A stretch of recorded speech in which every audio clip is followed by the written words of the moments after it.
थोड़ा ध्यान से कि लास्ट क्लास में अपन जब पढ़ रहे थे तो अपन ने मास एक्शन लॉ पढ़ लिया था बेटा। अपन ने क्वेश्चन भी किया था ये वाला, वो एक क्वेश्चन किया था ना अजीब सा, कहाँ पे गया वो, ये रहा, ये क्वेश्चन भी अपन ने किया था बेटा। और इस क्वेश्चन में आपको क्या ध्यान रखना है बेटा कि अगर आपको वेट में दिया है तो पहले उसे मोल में कन्वर्ट करोगे, मोल में वो कन्वर्ट होगी तो इसके मोल की जो रेट है फिर उसको इस लॉ से निकालोगे। अब इस लॉ का कोई नाम नहीं है तो अपने को पता है अपन कॉमन नाम क्या रखते हैं बेटा, इस लॉ का अपन क्या नाम रख लेते हैं, बाबूलाल लॉ, ताकि मैं बार बार बोल उसको बाबूलाल लो, लिख लो क्योंकि नाम तो होना चाहिए ना कोई। ठीक है, रामलाल लो, सूरज लो, चलो सूरज के नाम से इस लो का नाम अपन क्या रख देते हैं, सूरज लो। क्लियर है, बोलो कोई दिक्कत है। अब जो सूरज लो को आपको ध्यान रखना है, सूरज लो का कब यूज करना है बेटा, ध्यान दे जब सब मोल में होने चाहिए तभी वैलिड है। तो पहले वेट में दिया था, ऐसा नहीं कि वेट में पूछा तो सीधा वेट में टिका देना, इस वेट को मोल में कन्वर्ट करो, मोलर मास से डिवाइड करके बराबर हो गया। उसके बाद इसका वेट में पूछा तो इसके मोलर मास से मल्टीप्लाई कर दो, आगे बात में। तो इस लो का अपन ने नाम रख दिया सूरज लो, आगे से ध्यान रहे। हाँ, कौन सी वाली, नोट। अब देखो यही तो नोट है कि रेट ऑफ रिएक्शन में मोल का यूज नहीं करते, मोल चेंज इन कंसेंट्रेशन का यूज करते हैं, मोल की जगह वेट लिख ले। वैसे मोल की जगह मोल क्यों, चेंज इन कंसेंट्रेशन है ना बेटा, और चेंज इन मोल भी लिख दो, एक ही बात है कि वॉल्यूम सेम रहनी है ना, एक ही बात है, कोई फर्क नहीं पड़ता ना। हमें वेट यूज नहीं करना है, क्या यूज नहीं करना है, वेट, मतलब सूरज नियम में वेट का यूज नहीं करना है, सूरज लो है उसमें क्या है बेटा, वेट का यूज नहीं करना है। अब बात करते हैं बेटा रेट लॉ की, किसकी बात करते हैं बेटा, आपको याद है मैंने आपको 11th में भी सिखाया था मास एक्शन लॉ इक्विलिब्रियम में, आपको वहां से इक्वेशन दी कि बेटा N1 plus sorry N2 plus 3H2 react करके बनाता है 2 अमोनिया। तो मैं ऐसे दिखाया था rate of reaction for forward reaction equal to K forward N2 की पावर 1 H2 की पावर 3 और K backward equal to K backward ammonia का स्क्वायर। जो स्टोइकियोमेट्री होता था उसे कहा था ऊपर लिख दो, ऐसे बोलते थे ना, इसे बोलते हैं मास एक्शन लॉ। क्या बोलते हैं बेटा, ये 11th क्लास में बच्चों को बेवकूफ बनाने के लिए पढ़ाते हैं, है ना, क्लियर है। क्यों, क्योंकि बेटा ये काइनेटिक्स तो पढ़ाई भी नहीं होती। हाँ, कि हम तो सर शाणे है ना, कि मास्टर शाणे तो हम ज्यादा शाणे हैं कि हम पढ़ते ही नहीं है। अब तो देख शान, ध्यान से समझो बेटा शानू, कि इसको बेटा सिंबल से आनी है, शाणे बच्चे तो देख। तो आर फॉरवर्ड क्या है बेटा, के फॉरवर्ड है NH3 का स्क्वायर, बोलो कोई दिक्कत है। अब देखो ध्यान से समझना बेटा, ये मास एक्शन लो था, क्लियर है क्या बेटा, कि सर अपने इनका स्टोइकियोमेट्री का यूज किया था। आज हम पढ़ रहे हैं बेटा रेट लो, क्या पढ़ रहे हैं बेटा, ये जरूरी नहीं कि मास एक्शन लो और रेट लो हमेशा सेम आए, मोस्ट ऑफ टाइम ये दोनों अलग आ सकते हैं, हो सकता है सेम भी आ जाए। मतलब आप बहुत बार आपका आंसर ये भी आ रहा होगा और बहुत बार आ भी नहीं रहा होगा। मतलब जो 11th में आपको मास एक्शन लो पढ़ाया था इसकी कोई गारंटी नहीं कि ये इससे डिफरेंट है, कि मतलब हो सकता है सेम और हो सकता है सेम है ना भी हो, हम कहेंगे कोई गारंटी नहीं है, दोनों अलग अलग बातें, सेम आ गई तो आ गई, नहीं आई तो नहीं आई। अगर किसी कारण सेम आता है तो ये काल्पनिक घटना है, क्या है बेटा, हमारा इससे कोई लेना देना नहीं है, क्लियर है। हो भी सकता है तो इसका सत्यता से कोई लेना देना नहीं है, आ भी सकता है और नहीं भी है। क्वेश्चन आता है कि rate law and mass action law are always different, कि ना कोई गारंटी नहीं है, ऑलवेज सेम की कोई गारंटी नहीं है, अलग अलग बातें, हो भी सकता है सेम और नहीं भी हो सकता है सेम।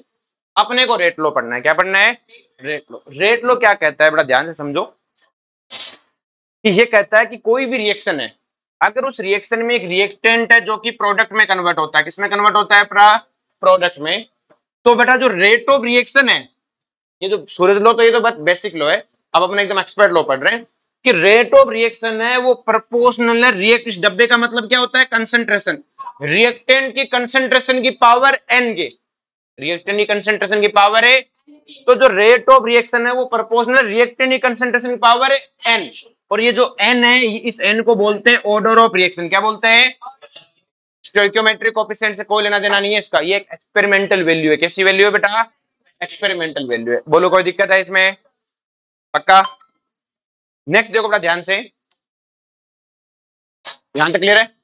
अब ध्यान समझना बेटा कि जो मास एक्स, अब हमने पहले बोल दिया, इसका जो मास एक्शन लो था उसमें मैं याद करो मैं ऐसे लिखवाया था, rate of reaction equal to के आर की पावर n, और यहाँ n जो लेता था वो स्टोइकियोमेट्रिक कोएफिशिएंट लेता था, लेकिन यहाँ पे स्टोइकियोमेट्रिक कोएफिशिएंट नहीं है, इसलिए मास रिडक्शन लॉ से अलग है। हो सकता है सेम आ जाए, डाटा सेम आ जाए, कोई गारंटी नहीं है। तो ये मास रिडक्शन लॉ की बातें अपन इक्विलिब्रियम में की वहीं भूल जाते हैं। ठीक है, अब आपको पता है किसी भी चीज का प्रोपोर्शनल साइन हटाओगे बेटा तो कांस्टेंट आएगा। तो जो रेट ऑफ रिएक्शन है वो किसके इक्वल आएगा, के आर की पावर है एन।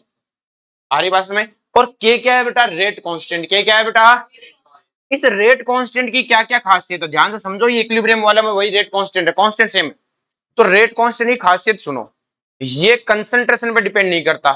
मतलब आप अगर रिएक्टेंट की कंसंट्रेशन बढ़ाओगे तो रेट ऑफ रिएक्शन बदलेगी।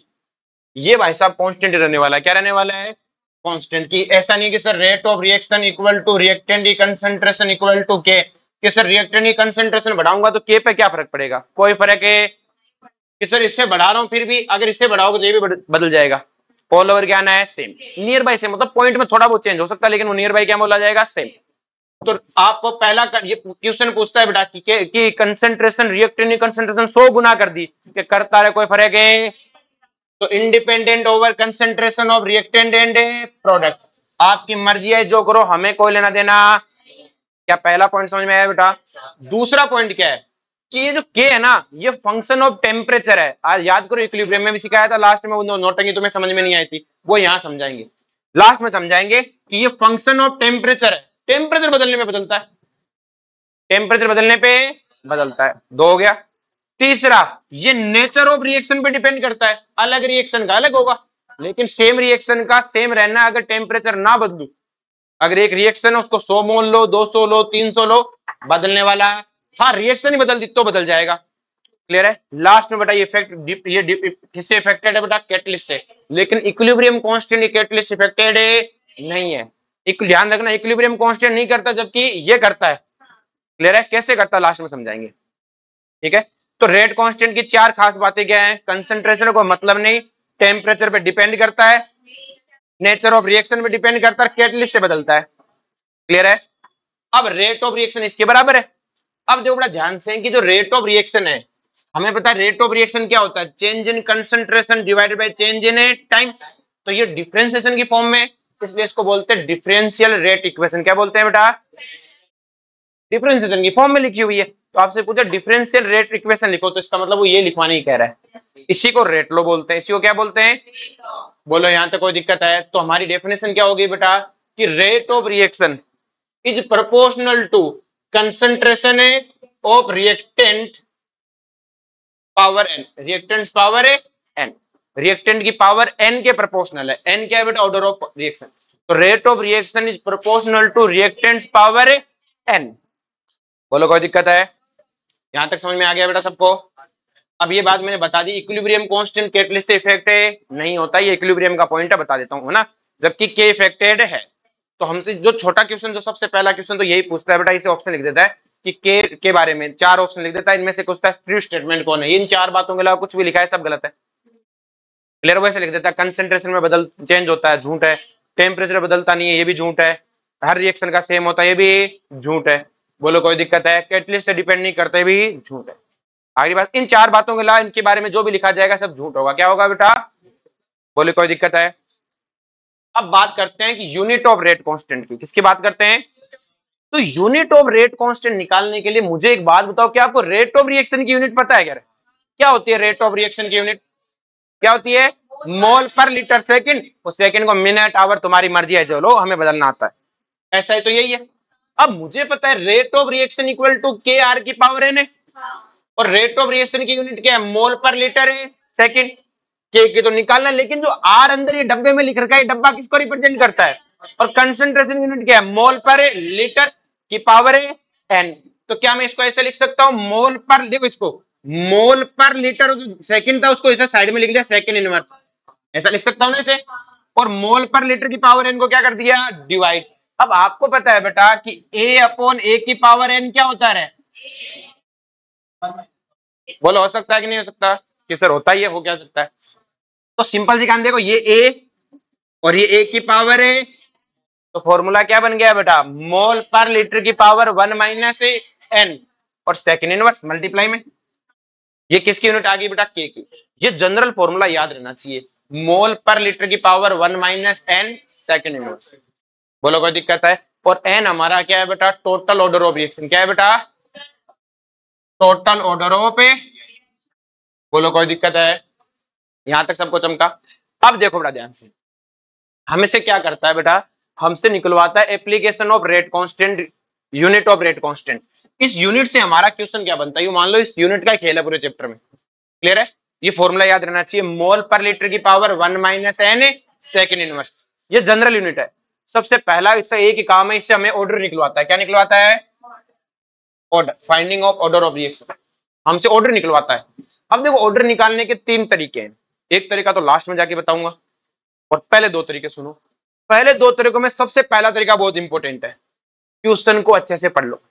यही पहला तरीका है। क्वेश्चन में लिखा रहता है कि फर्स्ट ऑर्डर रिएक्शन है, जीरो ऑर्डर रिएक्शन, ऑर्डर लिखा रहता है, इनकी वैल्यू लिखी रहती है। ऐसे लिखता है कि फलाना रिएक्शन जीरो ऑर्डर रिएक्शन, फलाना रिएक्शन है। बच्चा पढ़ता ही नहीं है क्वेश्चन को तो, और रोता रहता है, ऑर्डर तो दिया ही नहीं, ऑर्डर तो दिया ही नहीं। अरे पढ़ तो ढंग से ले। तो पहला तरीका सबको याद रखोगे, क्वेश्चन को क्या करना है बेटा? ढंग से।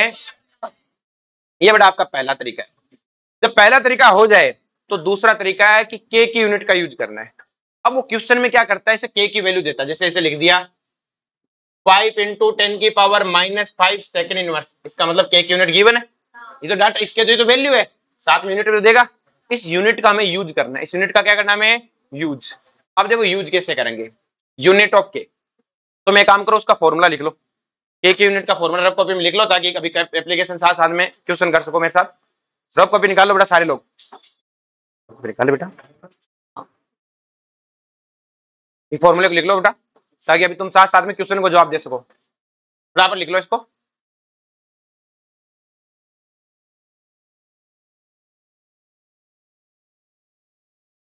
लिख लिया? इसको कहने दिख नहीं रहा, चश्मा लगा गया अभी।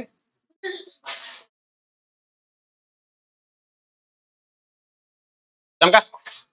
चलो जी, अब देखो इसका यूज कैसे है। अगला क्या करता है बेटा? ध्यान से,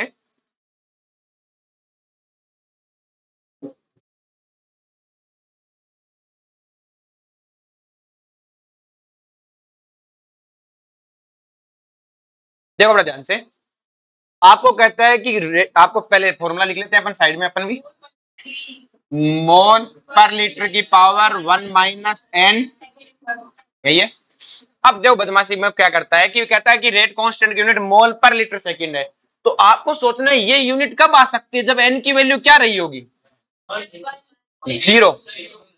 जब एन जीरो होगा तभी तो मोल पर लीटर सेकंड आएगा। रखो एन की वैल्यू जीरो। अरे नहीं समझ में आया तो देख लो ना, मोल पर लीटर तो 1 माइनस एन है, तो जीरो होना चाहिए। क्या होना चाहिए? फिर क्या कहता है कि सेकंड इनवर्स आनी चाहिए, तो इसका मतलब ये वाली टर्म हटनी चाहिए, तो एन क्या होना चाहिए? 1। फिर कहता है 2 आनी चाहिए, एन की वैल्यू -1 रख दो, 2 आ जाएगा। फिर कहता है 3/4 आनी चाहिए, क्या रखनी होगी बेटा? फिर कहता है 5/6 आनी चाहिए, 1/6। फिर कहता है 1.5 आनी चाहिए,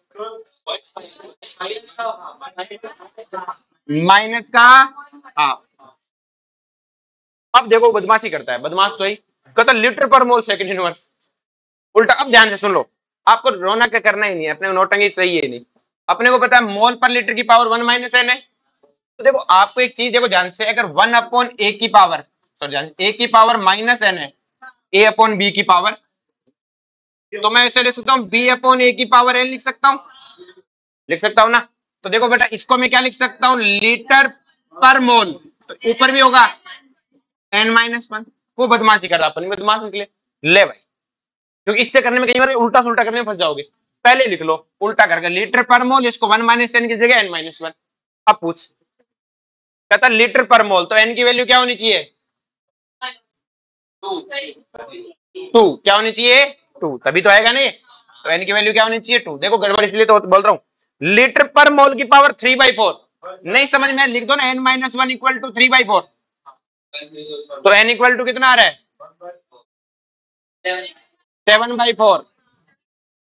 अरे 7/4, अब की बार -1 हो रहा है, 7/2 आनी चाहिए, 3। 1/4 आनी चाहिए, 3/, नहीं समझ में आते ऐसे लिख लिया करो। आपको पता लग गया अच्छा बदमाशी की है तब तो इसको यूज करना है। n-1 equal to 1/4, 3/4। तो अब देखो हमें क्या करना है, हमें तो ये याद रखना है। तुम्हें लगे कि वो बदमाशी कर रहा है इस तरह से, तो तुम्हें भी क्या करना है कि अच्छा ऐसा कर रहा है। अपने को ये फॉर्मूला याद है बेटा, अपना फॉर्मूला क्या है, मोल पर लीटर की पावर। अच्छा 5/4 आएगा, ठीक है। अब जो अगर वो बदमाशी कर रहा है कि मोल पर लीटर की पावर क्या बोल रहा है बेटा, अपने को पता 1 - n सेकेंड इनवर्स है। अगर ऐसा दिया तो इससे कंपेयर, बदमाशी कर रहा है तो ले भाई लीटर पर मोल की पावर ऊपर भी n-1। अब कंपेयर कर दो। कई बार अगर कंपैरिजन में दिक्कत आ रहा हो तो इसको क्या कर दो, सीधा n-1 एक को क्या कर दो इसके बराबर n निकाल लो। ऐसा क्वेश्चन आपके जो बोर्ड के एग्जाम होंगे उनमें भी बहुत बार आता है, मेंस और नीट में तो दबा के आता है। ठीक है, ऑर्डर निकालना।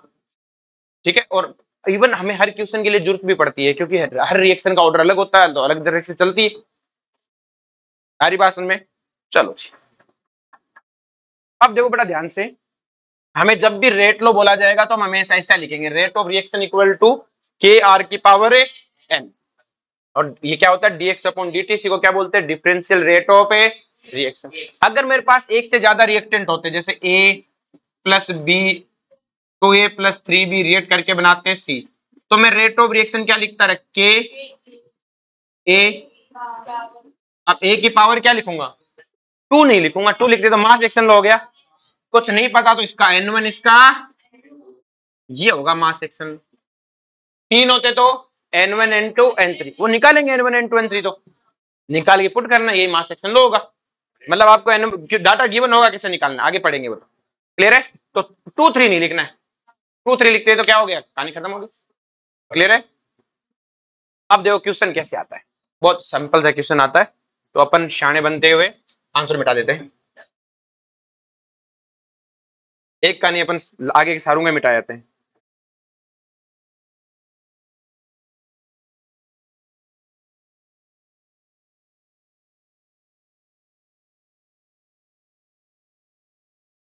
कुछ बच्चे सोच रहे सारा रट देंगे, मास्टर तो क्या सोच रहा है, जितने में तू लिख रहा है इतने में तो मान आंसर ही रट रहा हूं मैं, बावड़े में बहुत देर तक मिटाऊंगा। कितनी देर रटेगा, क्या मैंने लिख लिए, मास्टर तो क्या सोच रहा है, तो याद की। अब देखो बड़ा ध्यान से क्वेश्चन नंबर, देखो बेटा केस फर्स्ट केस है, ये केस समझो, ये बोर्ड में भी आता है और जेई नीट में भी आता है, बोर्ड के बल आपको बोर्ड भी देना है तो ये याद होना चाहिए बेटा ना। तो क्वेश्चन क्या है बेटा, कह रहा है if concentration of A is double, कहता है ए की कंसंट्रेशन क्या किया बेटा, double, then rate of reaction क्या लिखा है, इंक्रीज्ड बाय 4 टाइम, कितने टाइम बढ़ गया बेटा, 4 गुना हो गई। हमने कहा ठीक है। फिर कहता है if concentration of B, if का बोल रहा है इसका मतलब ए कांस्टेंट रखते हुए, पहले बी कांस्टेंट रखते हुए था। अब इफ बी की कंसंट्रेशन को अगर 3 टाइम किया तो रेट ऑफ रिएक्शन 9 गुना बढ़ गई, तो रेट लो लिखो, ऐसा क्वेश्चन आता है। तो देखो बेटा आपको क्या करना है, सबसे पहले क्वेश्चन को ऐसे लिख लेना है, rate of reaction equal to k power n1 B की पावर n2, आपको n1 n2 निकालना है।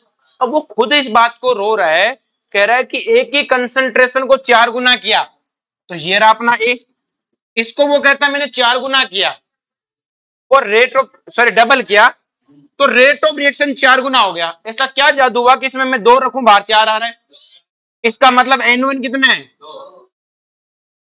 जादू समझ में आया।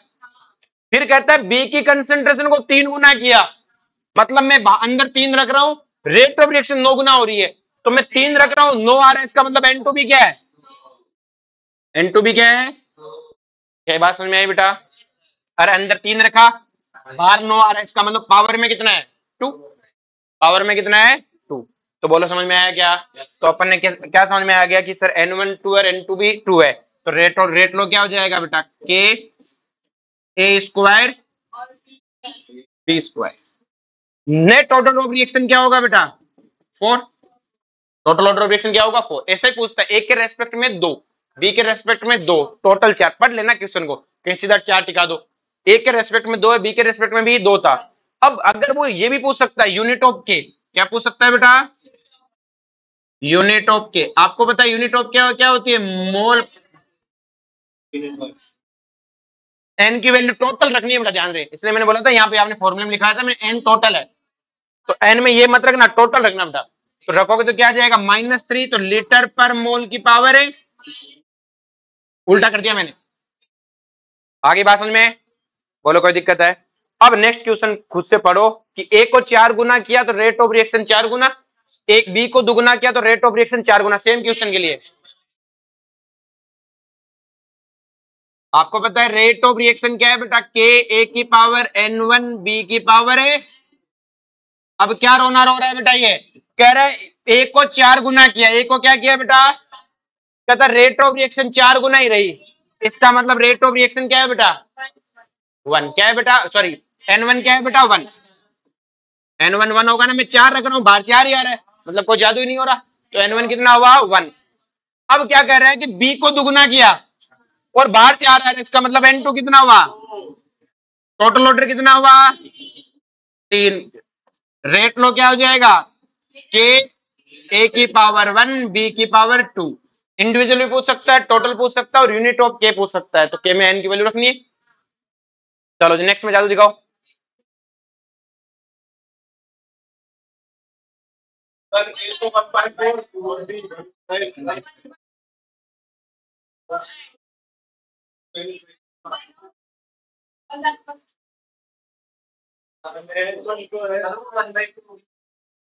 तो लिखा है वही सामने लिखा है।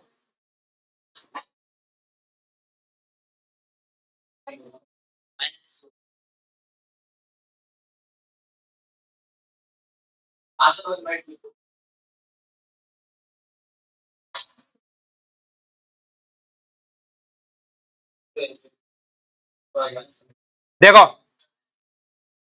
Rate of reaction equal to k A की पावर n1 बी की पावर है। अब ध्यान सुनो, अब वो क्या कह रहे हैं कहानी में कि मैंने ए को 4 गुना किया और कह रहा 1/16 टाइम हो गई, मतलब घट गई। अब ऐसा क्या जादू हो रहा है, तो मुझे पता 4 का 16 तभी हो सकता है जब 2 तो आए, लेकिन 2 आने पर तो 16 आता। 1/16 कब हो सकता है, जब n1 -2, n1 क्या हो बेटा -2, अगर यहाँ -2 होता तो अपने आप 1/16 हो जाता। बोलो कोई दिक्कत है? फिर कहता है कि b को 3 गुना करने पर रेट ऑफ रिएक्शन 3 गुना ही रही, तो इसका मतलब n2 क्या हुआ, टोटल ऑर्डर क्या आया -1, क्या है बेटा -1। अरे तो रेट लो लिख लोगे, इंडिविजुअली पूछ सकता है, और रेट लो पूछे तो ये पूरा लिख के आना, ए की पावर क्या लिखोगे -2 बी की पावर है। आगे समझ में, नेक्स्ट जादू करो।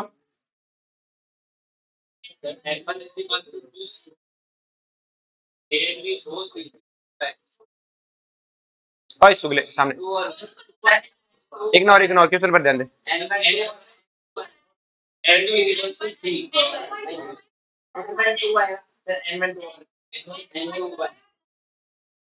पक्का, झूठ तो नहीं बोल रही? चलो देखो rate of reaction equal to क्या, के ए की पावर n1 बी की पावर n2। पहले इसने रोना रोया कि एक को दुगुना किया तो 4 गुना हुई, तो इसका मतलब n1 तो पक्का 2 है। अब अगली बार वो रोना रो रहा है कि मैं एक साथ दोनों की कंसेंट्रेशन बढ़ा दूं, तो मतलब बी एक को भी दुगुना कर रहा है और बी को भी कितना कर रहा है, क्लियर है?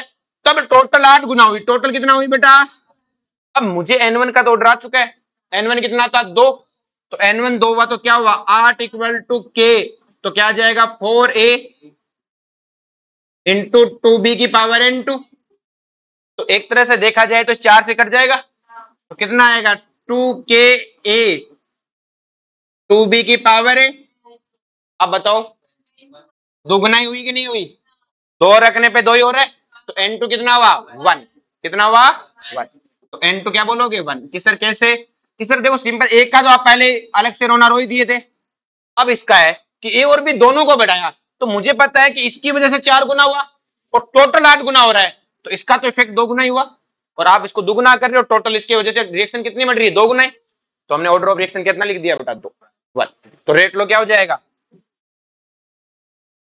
ए इक्वल टू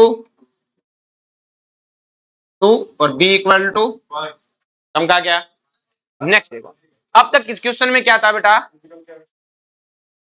हाँ अब देखो बड़ा ध्यान से कि अपन ने क्वेश्चन में क्या था, अब तक तुम्हें लिख के दे रहा था, अब वो लिख के नहीं देगा, वो इस तरह से लिख के देगा। आपको तय करना है दुगनी हुई कि नहीं हुई, ठीक है।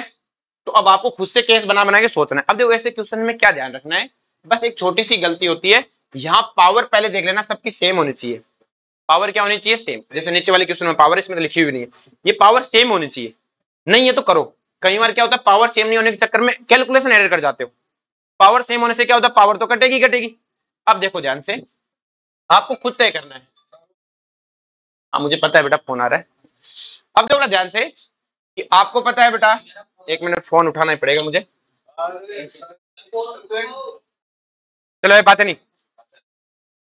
अब देखो ध्यान से कि अपने पास क्वेश्चन में देखो इस तरह से लिखा आएगा, तो अपने को देखो ये तो लिखना है rate of reaction equal to k A B. अब हमें पावर पता करनी है। तो देखो अपने अभी क्वेश्चन कैसे कर रहे थे, एक को कांस्टेंट मानते हुए दूसरे को वेरिएबल देखते थे।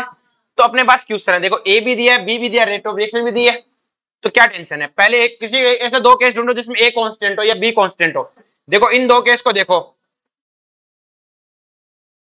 इसमें बी कांस्टेंट है।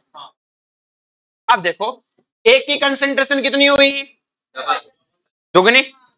ए की कंसेंट्रेशन है तो रेट ऑफ रिएक्शन है, इसका मतलब ऑर्डर है, अरे वन है भाई, दुगना करने पे दुगना ही हो रहा है, मतलब यहाँ दो रखने पे दो ही आ रहा है, इसका मतलब पावर वन होगी। अब मैं तो अंदर से बोल रहा था दुगनी हुई, अब आपको खुद देखना दुगनी हुई क्या हुई। अब ऐसा केस देखो जिसमें ए कांस्टेंट हो, फर्स्ट और ए फोर, सेकंड और थर्ड भी देख सकते हो, और फर्स्ट और फोर्थ देख लो, ज्यादा सुंदर सुंदर दिख रहे। तो फर्स्ट और फोर में देखो ए कांस्टेंट है, तो बी की कंसेंट्रेशन क्या हुई, दुगनी। बी की कंसेंट्रेशन दुगनी हो रही है, लेकिन रेट ऑफ रिएक्शन कितनी हो रही है, 8 गुना। मैं कह रहा हूं मैं यहाँ 2 रख रहा हूं, बाहर 8 आ रहा है, तो क्या ज्यादा हो रहा होगा। हेलो जी क्वेश्चन सॉल्व, आगे बात समझ में। अब जैसे इस वाले क्वेश्चन में, अब देखो अपने यही करते हैं, तो पावर पंगा करती है, पावर हटा दो, या तो सबको सेम कर दो, क्या रखना है -2 कर दो सबको, या -3 कर दो। तो ये -2 करने के लिए इसको क्या करना पड़ेगा बेटा, 75 इंटू 10 की पावर -2, 36 इंटू 10 की पावर -2, और ये तो है 3 इंटू 10 की पावर -2। इससे क्या पावर सेम होने से पावर का टेंशन नहीं, कट जाएगी। ओ सॉरी 0.75,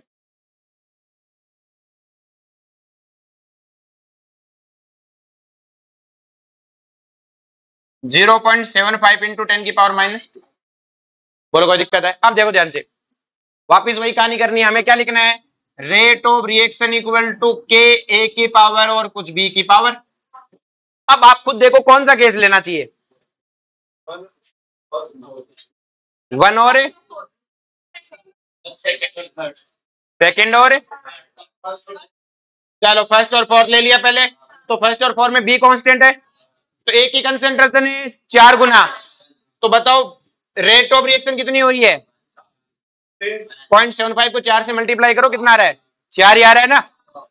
तो इसका मतलब क्या हुआ, इसको 4 गुना करने पर रेट ऑफ रिएक्शन 4 गुना हो रही है, मतलब यहाँ 4 रखने पे बाहर 4 आ रहा है, मतलब जादू कितने का है, 1 का। अब इनमें देखो ये तो कांस्टेंट है, बी की कंसेंट्रेशन है दुगनी, और बी की कंसेंट्रेशन दुगनी हो रही है, तो रेट ऑफ रिएक्शन कितनी हो रही है, 4 गुना। तो इसका मतलब यहाँ 2 रखने पे बाहर 4 आ रहा है, इसका मतलब जादू कितने का है, आसान है। फिर से बेटा ये पावर वाले से इसका 4 था, इसको देखो -3 था, इसको 4 कर लिया अपन ने। अब वापस से इसको सोल्व करना है। अब तुम बताओ फटाफट आंसर निकाल के।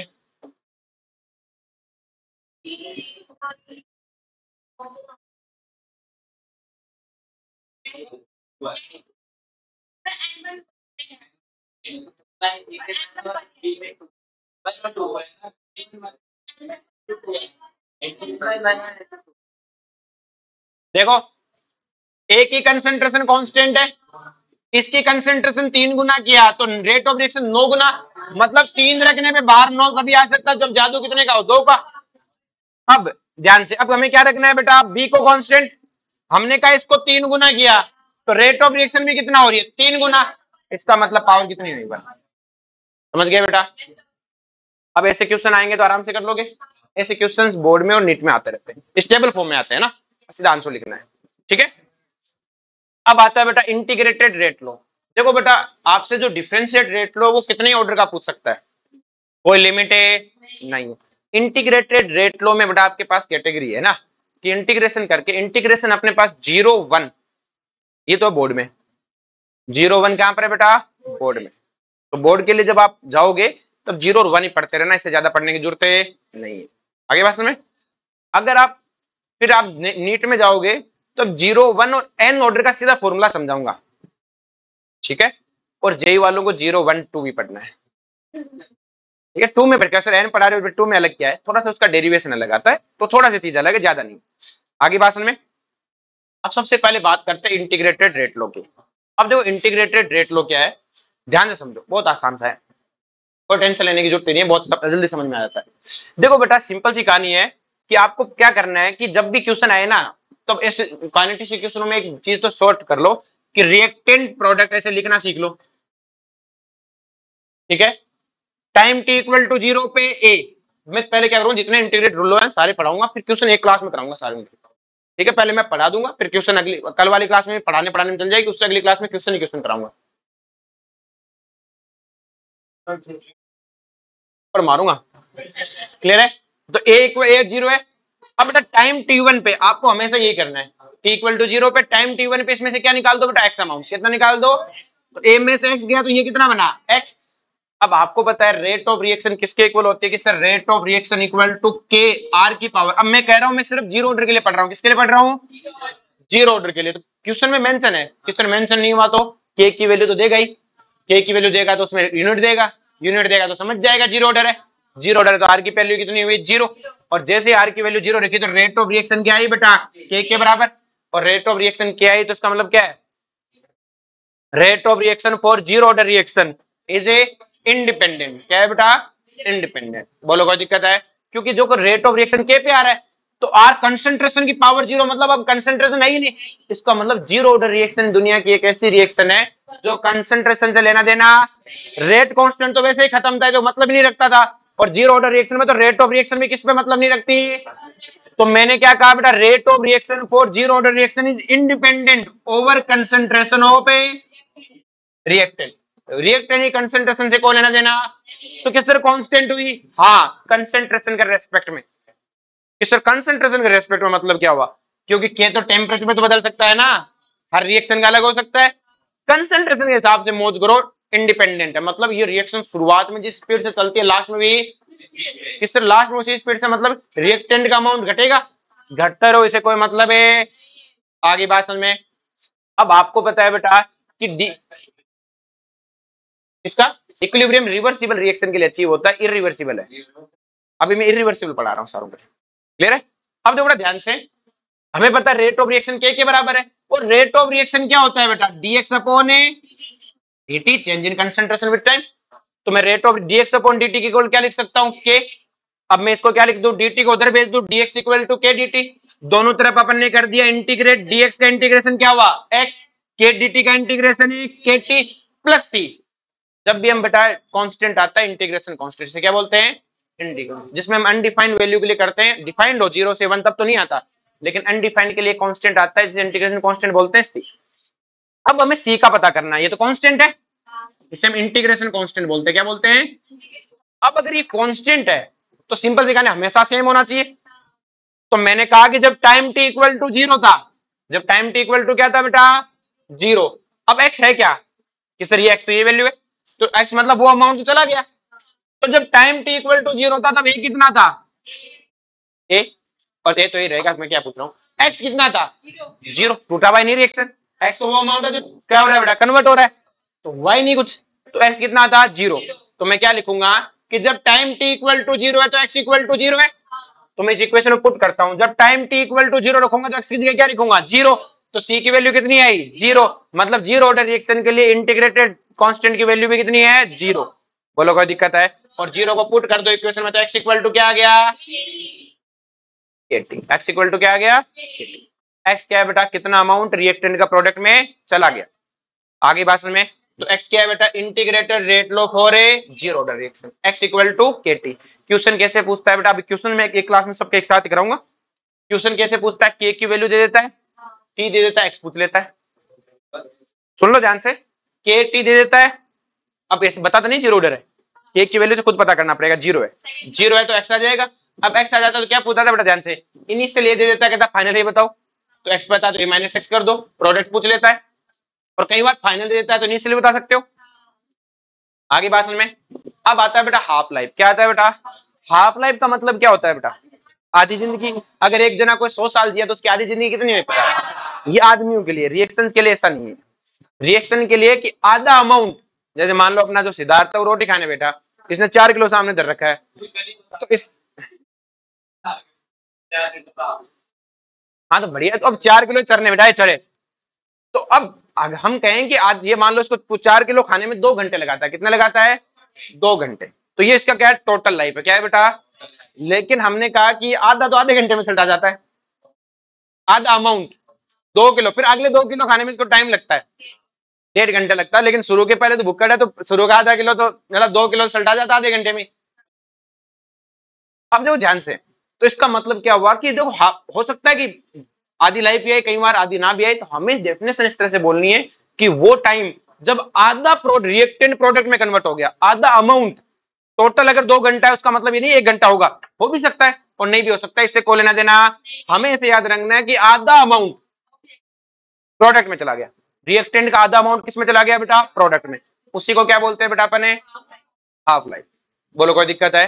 कि वो टाइम जब आधा रिएक्टेंट किस में कन्वर्ट हो गया बेटा? प्रोडक्ट। आगे आधा रिएक्टेंट, आधा अमाउंट की बात है बेटा, टोटल लाइफ टाइम का आधा नहीं बोल रहा हूं मैं। तो हाफ लाइफ हमेशा ये रहनी है, time at which half of reactant convert into product known as a half life of reaction. हो सकता है ये आधे टाइम में आ जाए। अब हमने कहा एक रिएक्टेंट वो प्रोडक्ट में कन्वर्ट होता है जब टाइम टी इक्वल टू 0 था, तब ये ए था और ये, जब time T equal to T half आया, जब टाइम टी इक्वल टू क्या है बेटा? टी हाफ आया, तो हमने कहा इसका आधा अमाउंट चला गया। क्या चला गया बेटा? आधा अमाउंट। तो ए का कितना बचा बेटा? a/2, यही हुआ टी हाफ का मतलब, और ये प्रोडक्ट भी a/2 बन गया। अब हमने कहा जब time T equal to T half है तो x इक्वल टू a/2 होगा। ये बात समझ में आई क्या? रहे x क्या है? कितना अमाउंट चला गया, हमें पता है आधी लाइन में आधा चला जाता है, तो x इक्वल टू a/2। और हमारी इक्वेशन क्या है? x equal to kt। तो x की जगह क्या लिख दो बेटा? a/2।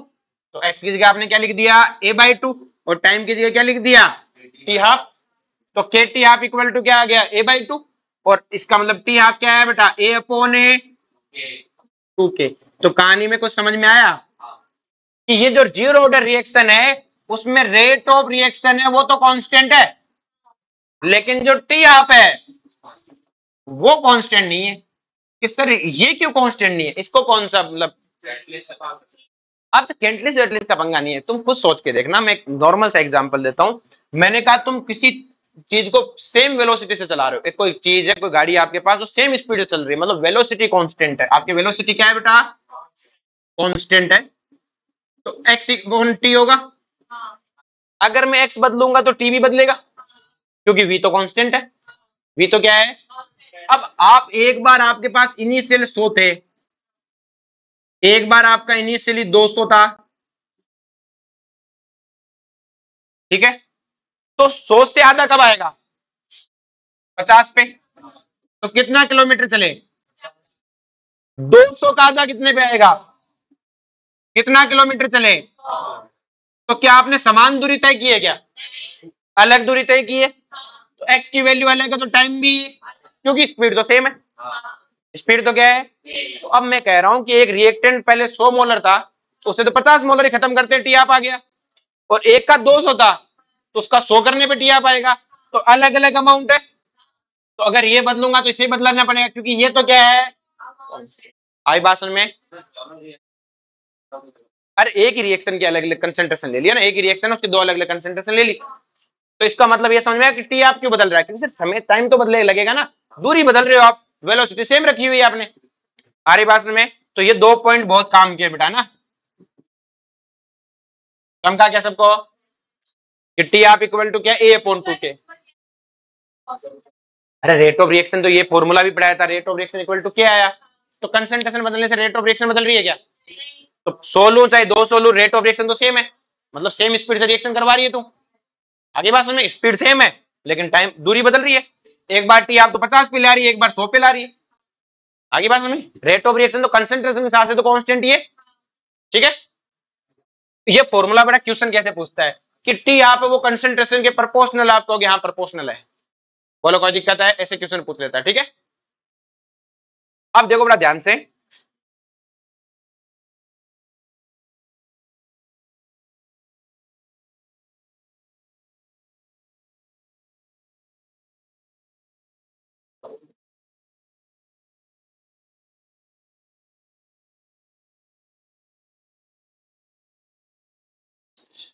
जो बेटा अपन ने कहा कि कोई गाड़ी है अपने पास में जो सेम स्पीड से चलती है, क्या चलती है बेटा, कौन सी गाड़ी सेम स्पीड से चल सकती है, ट्रैक्टर चल सकता है सेम स्पीड से। ठीक है, धीमे धीमे गुड़कता जा सकता है। ठीक है, सबसे सेफेस्ट कोई चीज है वो ट्रैक्टर है, भिड़ेगा तो वही मरेगा, इतना बड़ा इंजन होता है। क्लियर है, कैंपर बेवड़े,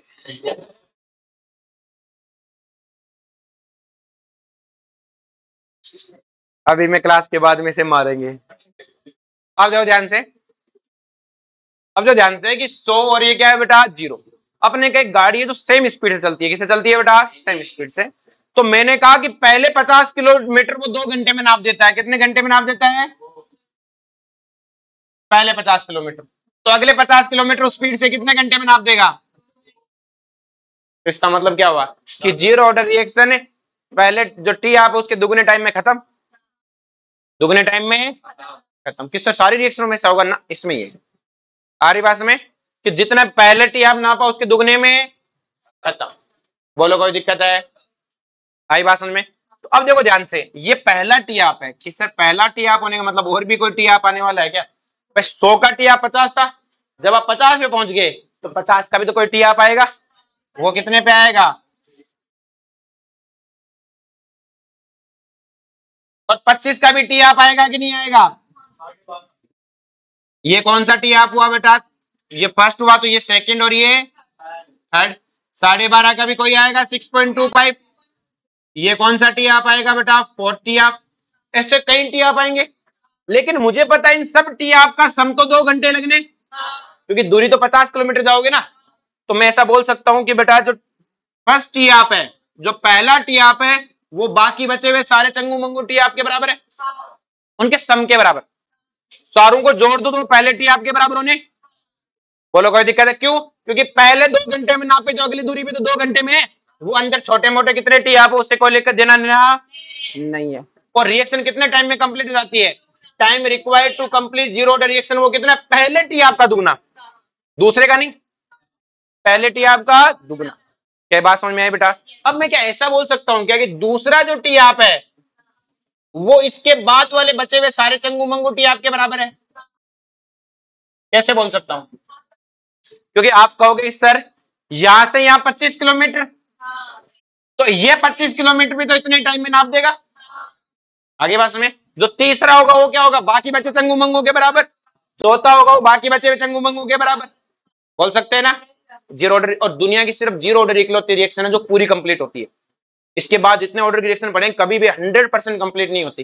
जैसे वो एड आता है डिटोल का कि 99.9% मारे, सेम ही मान लो। क्लियर है, जो बैक्टीरिया को मारना भी ऑर्डर ऑफ रिएक्शन फॉलो करता है, क्योंकि केमिकल रिएक्शन है बेटा।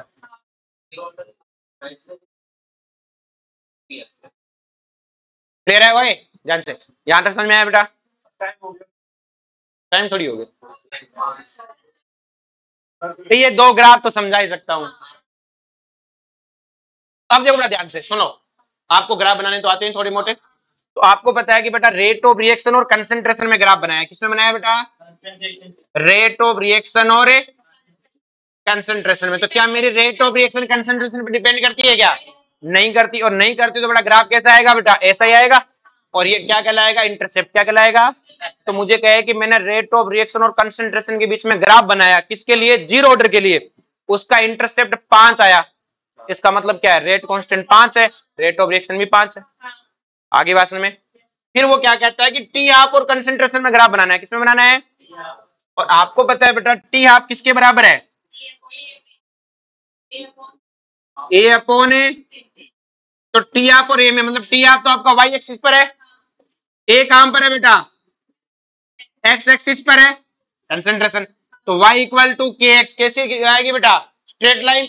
ओरिजिन से जाने वाली, और इसका स्लोप क्या होगा बेटा 1/a।